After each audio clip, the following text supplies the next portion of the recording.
Yesterday we worked with age problems and we worked with two-digit number problems. Today we're going to do coin puzzles to start off.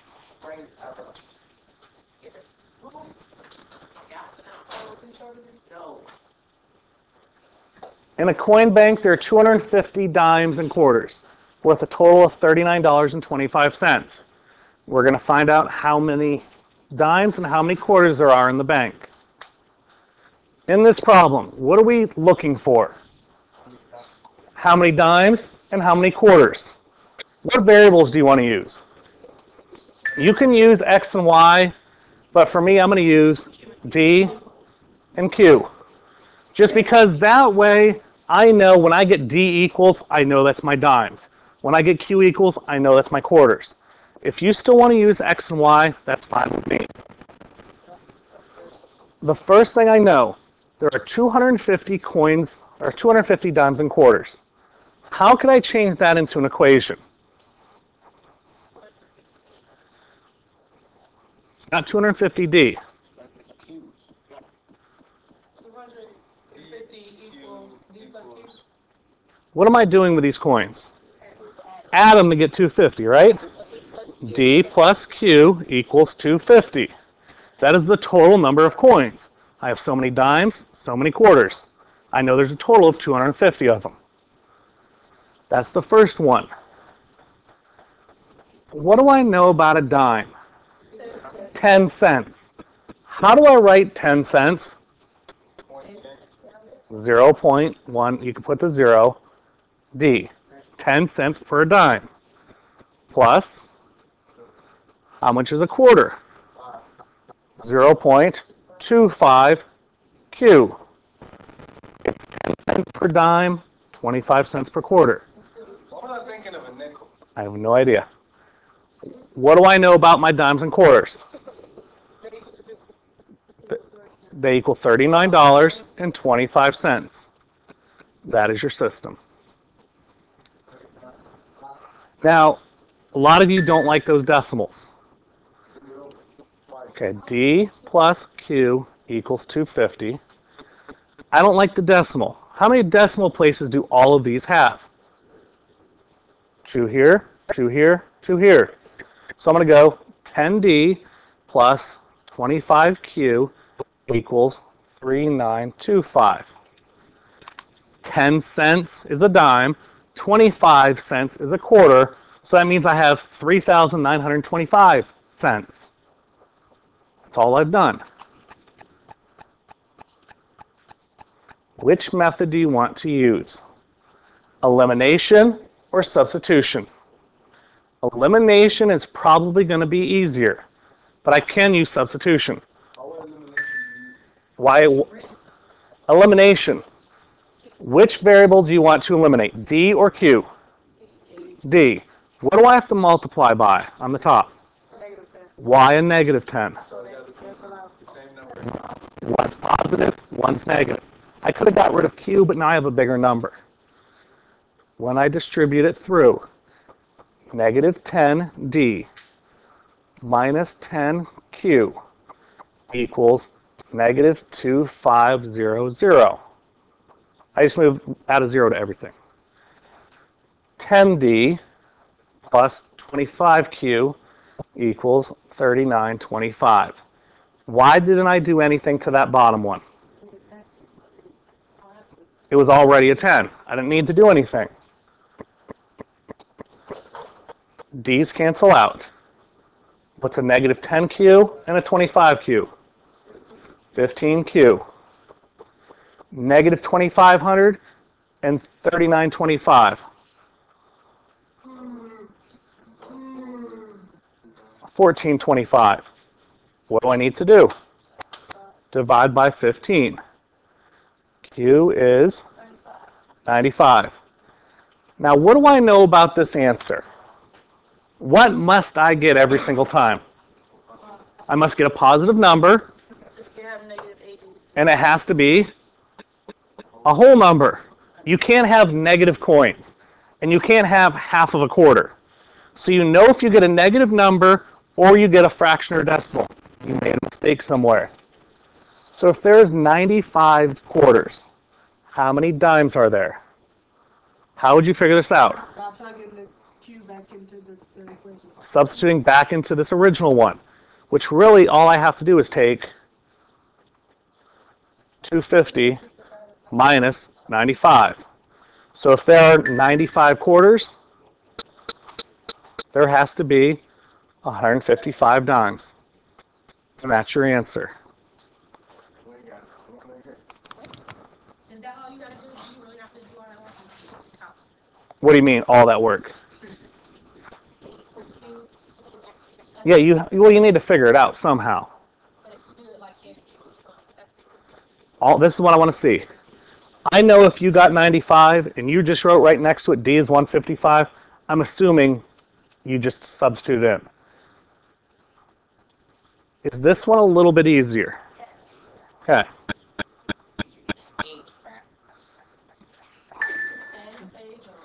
In the jar, there are 275 dimes and nickels, worth a total of $21.85. How many dimes and nickels are there? I want you to try to set up the equation first. By yourself. All right. Now, the setting it up, what variables do we have? D and N, dimes and nickels. What's the first setup? D plus N equals 275. What's the next one going to be? 0.10D 0.05N equals 2185. Now, the top mistake made on these types of problems is the fact that you write 5N. You have to... It says nickels. So, what I want you to do now, since most of you had this setup correct, see if you can solve it. I'm sort of going to do this in one giant step, because most of you are going to move this over 2 places. Which variable are you getting rid of? D. So I'm going to multiply by 10. 10D plus 10N equals 2,570. I'm sorry, negative, negative, negative. 10D plus 5N equals 2185. The D's cancel out. Negative 5N. This is negative 565. Now, that's fine. That's fine that you had a negative here. But a negative divided by negative is positive. N is 113, which means there has to be 162 dimes. That's your answer. The next type we're going to do are wind and current puzzles. A plane leaves New York City and heads for Chicago, which is 750 miles away. The plane, flying against the wind, takes 2.5 hours to reach Chicago. After refueling, the plane returns to New York City, traveling with the wind in 2 hours. Find the speed of the wind and the speed of the plane with no wind. Problem. We're talking about a plane, and we're talking about the wind. The hours matter something too. Now, for these problems, you have the plane flying against the wind. If you go against the wind, what does it do to you? It slows you down. If you're going with the wind, what happens? Speeds you up. So it's addition and subtraction. So I'm going to call X the plane and Y is the wind. If you want to use P and W, go ahead. But I'm using X and Y for a reason here. X plus Y. So the plane plus the wind, what's going to happen to that? Is it going to speed you up or slow you down? Speed you up. So which one's the faster time? 2 hours. So times by 2. All of these problems are going to be the standard. We take the rate times the time equals the distance. How far is it to New York City from Chicago? 750. That's your first one.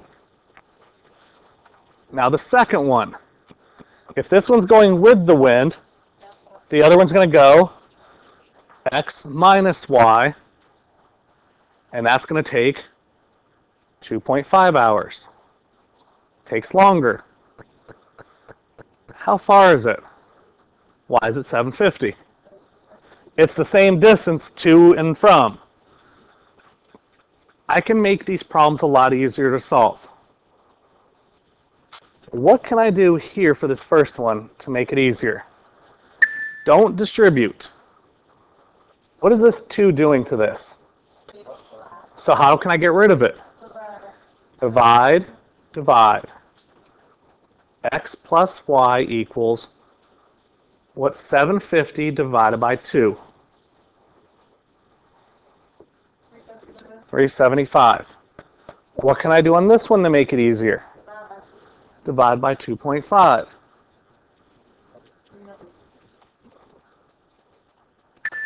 $750 divided by 2.5 is 300. So now it becomes x plus y equals 375.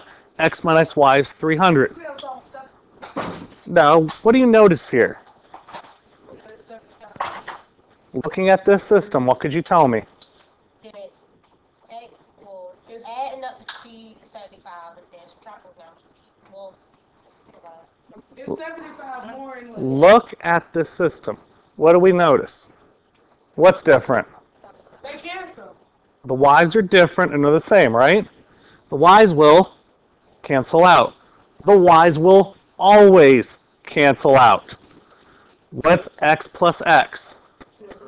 2x. What's 375 and 300? 675. Divide by 2. X is? That's 337.5 miles per hour. This is different. So this means 337.5 miles per hour. That is how fast the plane is traveling. So the plane was 337.5 miles per hour. Now we got to find the wind. Now, the way to look at it this, I'm going to look right here.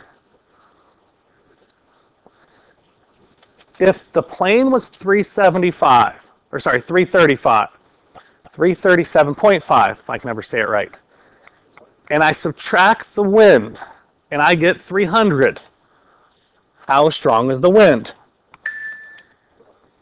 you subtract 300 from here, Yep, so 37.5 miles per hour.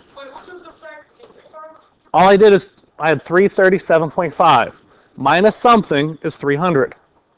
So if I subtract 37.5, I get the wind. All I'm going to do and minus 300, and that gives me my 37.5. There's your 2. So it's a strong wind and the plane is going fast, which you would think has to happen.